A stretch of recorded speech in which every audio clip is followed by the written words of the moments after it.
ओम श्री उमा महेश्वराय नमः। ओम श्री विष्णवे नमः। मैं हूँ वामिका और आप सभी को फाल्गुन मास की पूर्णिमा व्रत की हार्दिक शुभकामनाएं। आज की इस वीडियो में आप सुनेंगे फाल्गुन पूर्णिमा व्रत की संपूर्ण कथा और आरती। अब सुनिए 32वीं पूर्णिमा की व्रत कथा। प्रेम से बोलिए भगवान श्री विष्णु जी की जय, माता लक्ष्मी जी की जय। द्वापर युग में यशोदा माँ ने श्री कृष्ण से कहा कि हे कृष्ण, तुम सारे संसार के उत्पन्न करता, पालनहारी और संहार करता हो। आज मुझे कोई ऐसा व्रत बताओ जिसको करने से मृत्यु लोक में भी स्त्रियों को विधवा होने का भय न रहे तथा यह व्रत सभी मनुष्यों की मनोकामना पूर्ण करने वाला हो। श्री कृष्ण कहने लगे, हे माता, तुमने अति सुंदर प्रश्न किया है। मैं तुम्हें ऐसे एक व्रत के बारे में विस्तार से बताता हूँ। सौभाग्य की प्राप्ति के लिए स्त्रियों को 32 पूर्णिमा व्रत करना चाहिए। इस व्रत को करने से स्त्रियों को सौभाग्य की प्राप्ति होती है। यह व्रत अत्यंत सौभाग्य देने वाला और भगवान शिव के प्रति भक्ति को बढ़ाने वाला है। यशोदा जी कहने लगी, हे कृष्ण, प्रथम इस व्रत को मृत्यु लोक में किसने किया था? इसके विषय में विस्तार से मुझे बताओ। श्री कृष्ण कहने लगे, इस भूमंडल पर अनेक प्रकार के रत्नों से परिपूर्ण कातिका नाम की एक नगरी थी। वहाँ चंद्रहास नामक राजा राज्य करता था। उसी नगर में धनेश्वर नाम का एक ब्राह्मण था और उसकी स्त्री अति सुशीला रूपवती थी। दोनों ही उस नगरी में बड़े प्रेम से रहते थे। घर में धन धान्य आदि की कोई कमी नहीं थी, परंतु उनको बहुत बड़ा दुख था कि उनकी कोई संतान नहीं है। एक समय एक बड़ा योगी उस नगरी में आया।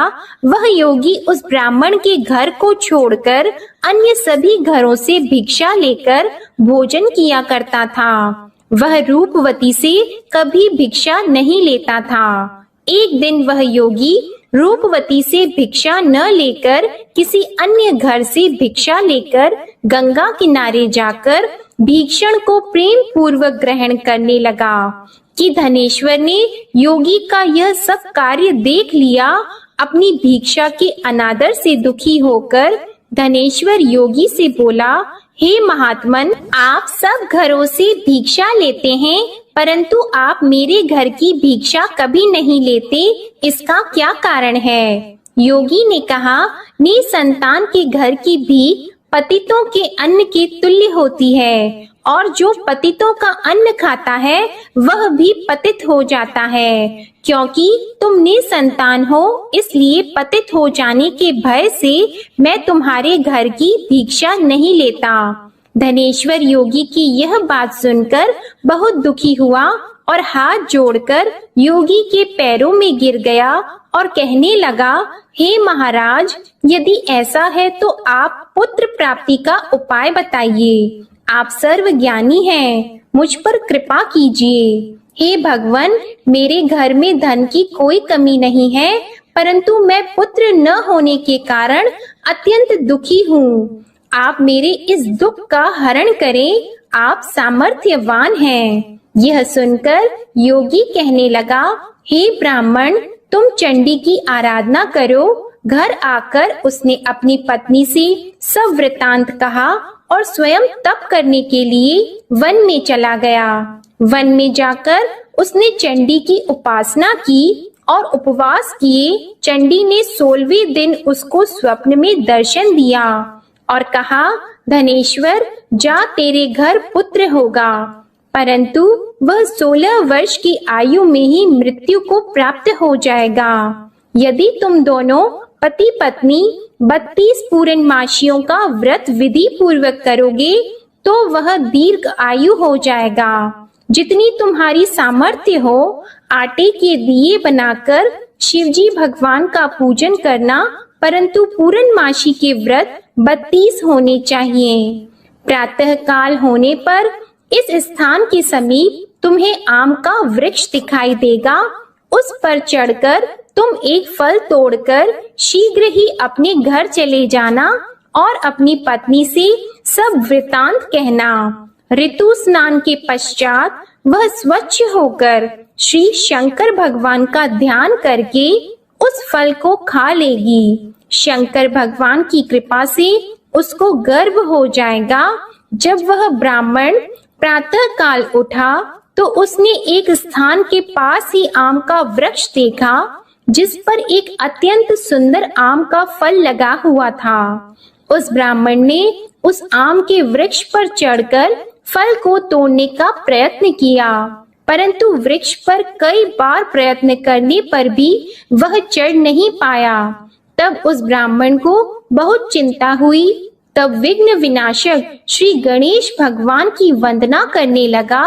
हे दयानिधि, अपने भक्तों के विघ्नों का नाश करके उनके मंगल कार्य को करने वाले, दुष्टों का नाश करने वाले, रिद्धि सिद्धि प्रदान करने वाले, आप मुझ पर कृपा करके इतना बल दें कि मैं अपने मनोरथ को पूरा कर सकूं। इस प्रकार गणेश जी की प्रार्थना करने पर उनकी कृपा से धनेश्वर वृक्ष पर चढ़ गया और उसने सुंदर आम के फल को तोड़ लिया। और धनेश्वर ने सोचा कि वरदान से फल मिला था वो यही है और कोई फल तो दिखाई नहीं दे रहा। धनेश्वर ब्राह्मण ने जल्दी से घर जाकर अपनी पत्नी को वह फल दे दिया और उसकी पत्नी ने अपने पति के कहे अनुसार उस फल को खा लिया और वह गर्भवती हो गई। देवी जी की असीम कृपा से उसे एक अत्यंत सुंदर पुत्र उत्पन्न हुआ जिसका नाम उन्होंने देवी दास रखा। माता पिता के हर्ष और शोक के साथ वह बालक शुक्ल पक्ष के चंद्रमा के भांति अपने पिता के घर में बड़ा होने लगा। माता भवानी की कृपा से वह बालक बहुत ही सुंदर, सुशील, विद्या पढ़ने में बहुत ही निपुण हो गया। दुर्गा जी की आज्ञा अनुसार उसकी माता ने 32 पूर्णमासी का व्रत रखना आरंभ कर दिया जिससे उसका पुत्र बड़ी आयु वाला हो जाए। 16वां वर्ष लगते ही देवी दास के माता पिता को बड़ी चिंता हो गई कि कहीं उनके पुत्र की इस वर्ष मृत्यु न हो जाए। इसलिए उन्होंने अपने मन में विचार किया कि यदि यह दुर्घटना उनके सामने हो गई तो वे कैसे सहन करेंगे। इसलिए उन्होंने देवी दास के मामा को बुलाया और कहा, हमारी एक बहुत बड़ी इच्छा है कि देवी दास 1 वर्ष तक काशी में जाकर विद्या अध्ययन करे और उसको अकेला भी नहीं छोड़ना चाहिए। इसलिए साथ में आप चले जाएं और 1 वर्ष के पश्चात इसको वापस ले आना। सब प्रबंध करके उसके माता पिता ने काशी जाने के लिए देवी दास को एक घोड़े पर बिठाकर उसके मामा के साथ भेज दिया, परंतु यह बात उसके मामा या किसी और से नहीं बताई। धनेश्वर तथा उसकी पत्नी ने अपने पुत्र की मंगल कामना तथा दीर्घ आयु के लिए भगवती दुर्गा की आराधना और पूर्णमासियों का व्रत करना आरंभ कर दिया। इस प्रकार बराबर 32 पूर्णमासी के व्रत को उन्होंने पूरा किया। कुछ समय पश्चात एक दिन वह मामा और भांजा मार्ग में रात बिताने के लिए किसी गांव में ठहरे हुए थे। उस दिन उस गांव में ब्राह्मण की अत्यंत सुंदर, सुशीला और गुणवती कन्या का विवाह हो रहा था। जिस धर्मशाला के अंदर वर और उसकी बारात ठहरी हुई थी, उसी धर्मशाला में देवी दास और उसके मामा भी ठहरे हुए थे। संयोगवश कन्या को तेल आदि चढ़ाकर मंडप आदि का कार्य किया गया तो लग्न के समय वर को धनुर्वात हो गया।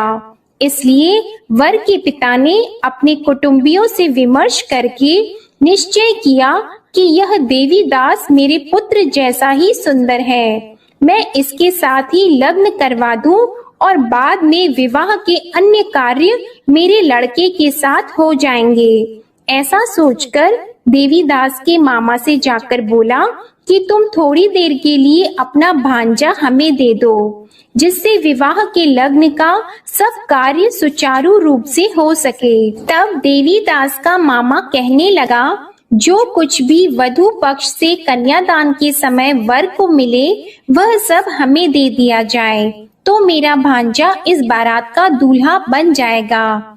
यह बात वर के पिता ने स्वीकार कर लेने पर उसने अपना भांजा वर बनने के लिए भेज दिया और उसके साथ सब विवाह कार्य विधि पूर्वक संपन्न हो गए।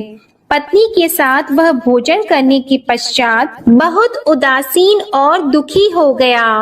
उसने सब बातें जो वर के पिता और उसके मामा में हुई थी लड़की को बता दी। तब कन्या कहने लगी कि यह ब्रह्मा विवाह के विपरीत कैसे हो सकता है। देव, ब्राह्मण और अग्नि के सामने मैंने आपको ही अपना पति माना है, इसलिए आप ही मेरे पति हैं। मैं आपकी ही पत्नी रहूंगी, अन्य किसी की नहीं। देवीदास ने कहा, ऐसा मत करिए, क्योंकि मेरी आयु बहुत कम है। मेरे पश्चात आपकी क्या गति होगी, इन बातों को अच्छी तरह विचार कर लो। परंतु वह दृढ़ विचारों वाली लड़की थी। वह बोली, जो आपकी गति होगी वही मेरी गति होगी। प्रातः काल देवीदास ने अपनी पत्नी को 3 नागों से जड़ी हुई एक अंगूठी दी, एक रुमाल दिया और बोला, हे प्रिये, इसे लो और संकेत समझकर स्थिर चित्त हो जाओ।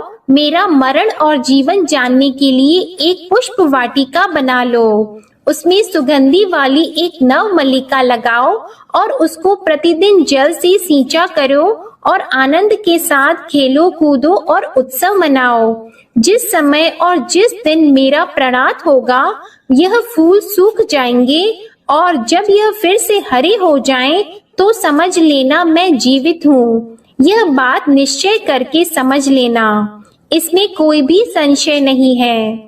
इतना कहकर देवीदास वहां से चला गया और प्रातः काल होते ही वहां पर गाजे बाजे बजने लगे और जिस समय विवाह कार्य समाप्त करने के लिए वर तथा सब बाराती मंडप में आए, तो कन्या ने वर को भली प्रकार से देखकर अपने पिता से कहा, यह मेरा पति नहीं है। मेरा पति वही है जिसके साथ रात्रि में मेरा पाणी ग्रहण हुआ था। इसके साथ मेरा विवाह नहीं हुआ है। यदि यह वही पुरुष है तो बताइए कि मैंने इसको क्या दिया।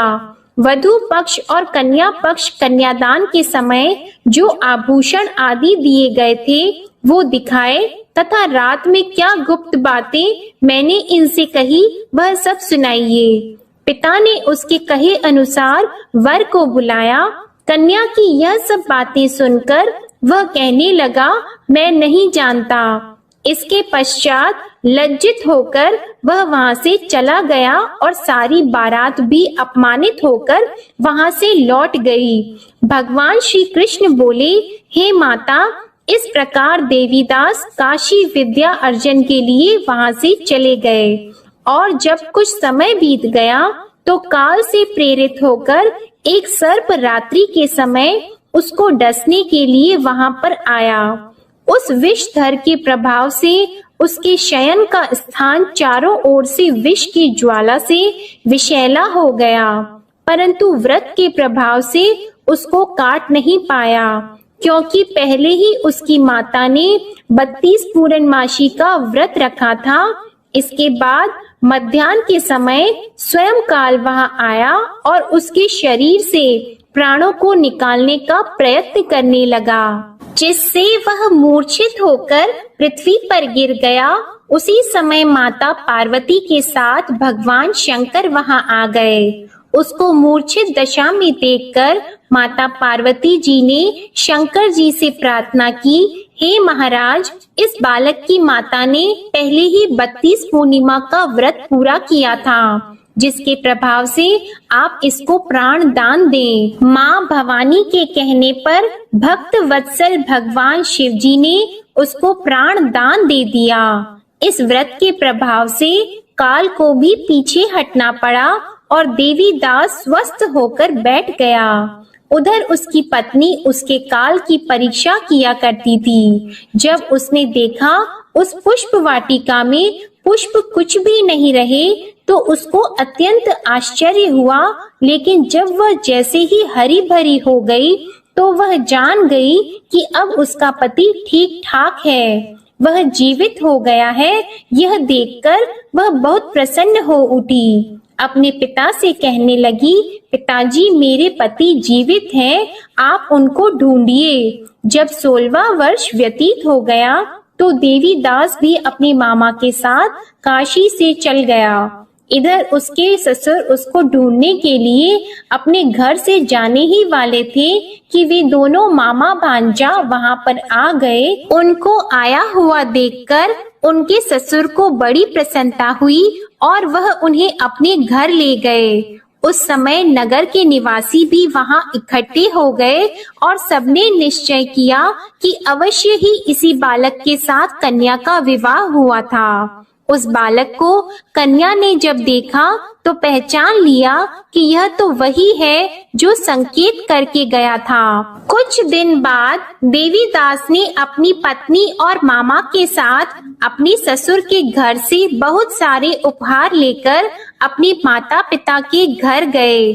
अपने गांव के निकट पहुंचने पर कई लोग उसके माता पिता को पहले ही खबर देने चले गए कि तुम्हारा पुत्र देवीदास अपनी पत्नी और मामा के सहित आ रहा है। ऐसा समाचार सुनकर माता पिता को विश्वास नहीं हुआ, परंतु जब और लोगों ने भी आकर यही बात उन्हें बताई तो उनको बड़ा आश्चर्य हुआ।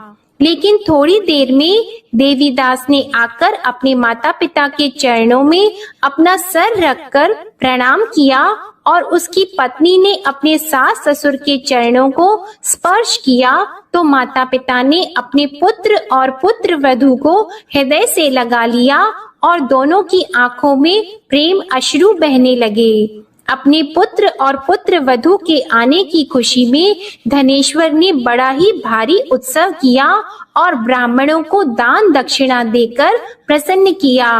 श्री कृष्ण भगवान कहने लगे, इस प्रकार धनेश्वर 32 पूर्णमासियों के व्रत के प्रभाव से पुत्रवान हो गया।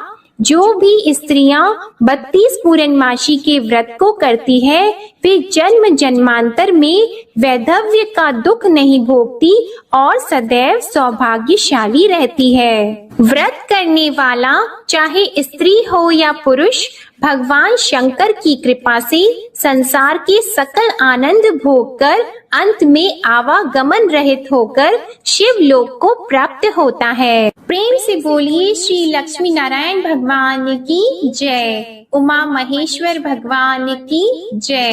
अब सुनिए पूर्णिमा व्रत की दूसरी कथा। पौराणिक कथा के अनुसार एक बार की बात है, किसी नगर में एक सेठ और सेठानी रहते थे। सेठानी प्रतिदिन श्री हरि भगवान विष्णु की पूरी श्रद्धा से पूजा अर्चना किया करती थी, लेकिन उसका पूजा करना उसके पति यानी सेठ को बिल्कुल भी पसंद नहीं था। इसी कारण सेठ ने एक दिन अपनी पत्नी को घर से निकाल दिया। घर से निकाले जाने के बाद सेठानी जंगल की तरफ निकल पड़ी। रास्ते में जाते समय सेठानी ने जंगल में 4 आदमी को देखा जो मिट्टी खोद रहे थे। तब सेठानी उन आदमी के पास गई और उन लोगों से कहा, कृपया आप मुझे किसी काम पर रख लें। इसके बाद चारों आदमी ने सेठानी को नौकरी पर रख लिया। सेठानी के हाथ पांव बहुत ही कोमल थे, इस वजह से काम करते करते उसके हाथ पर छाले पड़ गए। सेठानी के हाथों को देखकर चारों आदमी ने कहा कि तुम यह काम छोड़ दो, तुम किसी अच्छे घर खानदान की लगती हो, इसकी जगह तुम हमारे घर के काम में हाथ बटा दो। सेठानी इस काम के लिए राजी हो गई। फिर वे चारों आदमी सेठानी को अपने घर ले गए। वहाँ चारों आदमी हर दिन 4 मुट्ठी चावल लाते थे और आपस में बांटकर उसे खा लेते थे। यह देखकर सेठानी को बहुत बुरा लगा।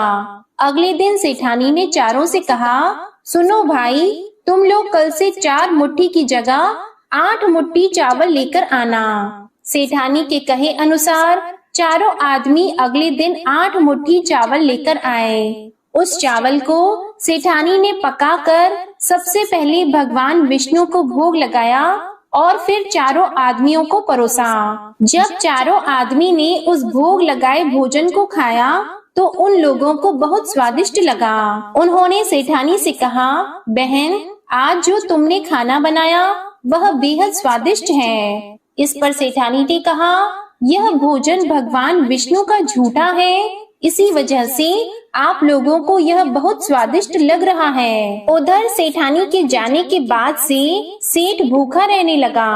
आस पड़ोस के लोग उसे देखकर ताने भी मारते थे कि यह आदमी सिर्फ अपनी पत्नी की वजह से ही भोजन किया करता था। ऐसा बार बार सुनने के बाद सेठ एक दिन अपनी पत्नी की तलाश में जंगल की तरफ निकल पड़ा। रास्ते में सेठ को मिट्टी खोदते हुए वही 4 आदमी दिखाई दिए। उसे देखकर सेठ ने कहा, सुनो भाई, क्या तुम मुझे काम पर रख सकते हो? तब चारों आदमी ने उसे काम पर रख लिया, किंतु मिट्टी खोदने से सेठ के हाथों में भी छाले पड़ने लगे, यहाँ तक कि उनके बाल भी उड़ गए। यह देखकर चारों आदमी को सेठ पर दया आ गई और उसने कहा, सुनो भाई, तुम इस काम को छोड़ दो, तुम किसी अच्छे घर के लगते हो, तुम हमारे घर चलो, वहाँ कुछ काम में हाथ बटा लेना। सेठ ने उन चारों की बात मान ली और वह उनके साथ उनके घर चले गए। घर पहुँचने के बाद सेठ ने जैसे ही सेठानी को देखा वह पहचान गए, लेकिन सेठानी घूंघट में थी और सेठ के चेहरे को नहीं देख पाई। इस वजह से वह अपने पति को नहीं पहचान पाई। हर दिन की तरह इस दिन भी सेठानी ने भोजन बनाकर विष्णु भगवान को भोग लगाया और सभी को खाना परोसने लगी। जैसे ही सेठानी सेठ को भोजन देने लगी, तब स्वयं भगवान विष्णु ने सेठानी का हाथ पकड़ लिया और कहा, ये तुम क्या कर रही हो? यह सुनकर सेठानी ने कहा, मैं कुछ नहीं कर रही हूँ, मैं तो बस भोजन दे रही हूँ। भगवान विष्णु ने मेरा हाथ पकड़ लिया है। तब सेठानी से चारों आदमी ने कहा, हमें भी भगवान विष्णु के दर्शन कराओ। इसके बाद सेठानी हाथ जोड़कर भगवान विष्णु से अनुरोध करने लगी, हे प्रभु, आप मेरी तरह इन्हें भी दर्शन दें। तब भगवान विष्णु वहाँ प्रकट हो गए। इस दृश्य को देखते ही सेठ ने सेठानी से क्षमा मांगी और उसे अपने घर साथ चलने को कहा। फिर चारों भाइयों ने बहुत सारा धन देकर अपनी बहन को विदा किया। इस घटना के बाद से सेठ भी भगवान विष्णु के भक्त बन गए और उनकी श्रद्धा पूर्वक पूजा करने लगे। ऐसा करने से सेठ सेठानी के घर फिर से धन की वर्षा होने लगी। मान्यता है कि पूर्णिमा का व्रत रखकर इस कथा को सुनने से भगवान श्री विष्णु जी की कृपा से सभी के घर धन धान्य से भर जाते हैं और सभी के दुख दूर होते हैं। प्रेम से बोलिए भगवान श्री विष्णु जी की जय। अब सुनिए विष्णु भगवान की आरती। जय जगदीश हरे स्वामी, जय जगदीश हरे, भक्त जनों के संकट क्षण में दूर करे। ओम जय जगदीश हरे, जो ध्यावे फल पावे, दुख बिन से मन का, सुख संपत्ति घर आवे, कष्ट मिटे तन का। ओम जय जगदीश हरे, मात पिता तुम मेरी, शरण गहूं किसकी, तुम बिन और न दूजा, आस करूं जिसकी। ओम जय जगदीश हरे, तुम पूर्ण परमात्मा, तुम अंतर्यामी, पार ब्रह्म परमेश्वर, तुम सबके स्वामी। ओम जय जगदीश हरे, तुम करुणा के सागर, तुम पालन करता, मैं मूर्ख खल कामी, कृपा करो भरता। ओम जय जगदीश हरे, तुम हो एक अगोचर, सबके प्राण गणपति, किस विधि मिलूं दयामय, तुमको मैं कुमति। ओम जय जगदीश हरे, दीन बंधु दुख हरता, तुम ठाकुर मेरे, अपने हाथ उठाओ, द्वार पड़ा तेरे। ओम जय जगदीश हरे, विषय विकार मिटाओ, पाप हरो देवा, श्रद्धा भक्ति बढ़ाओ, संतन की सेवा। ओम जय जगदीश हरे, तन मन धन और संपत्ति सब कुछ है तेरा, तेरा तुझको अर्पण क्या लागे मेरा। ओम जय जगदीश हरे, श्री जगदीश स्वामी जी की आरती जो कोई नर गावे, कहत शिवानंद स्वामी, कहत शिवानंद स्वामी, मन वांछित फल पावे। ओम जय जगदीश हरे, जय जगदीश हरे, स्वामी जय जगदीश हरे, भक्त जनों के संकट क्षण में दूर करे। ओम जय जगदीश हरे, ओम जय जगदीश हरे, ओम जय जगदीश हरे। प्रेम से बोलिए भगवान विष्णु जी और माता लक्ष्मी जी की जय। आपको ये कथा पसंद आई हो तो वीडियो को लाइक करिएगा, शेयर करिएगा, कमेंट में भगवान श्री लक्ष्मी नारायण जी और श्री उमा महेश्वर भगवान की जय जरूर लिखिएगा और चैनल को सब्सक्राइब जरूर करिएगा। इसी के साथ श्री सत्यनारायण भगवान की कथा की वीडियो भी हमारे चैनल पर आप जरूर सुनिएगा। जय श्री राधे कृष्णा।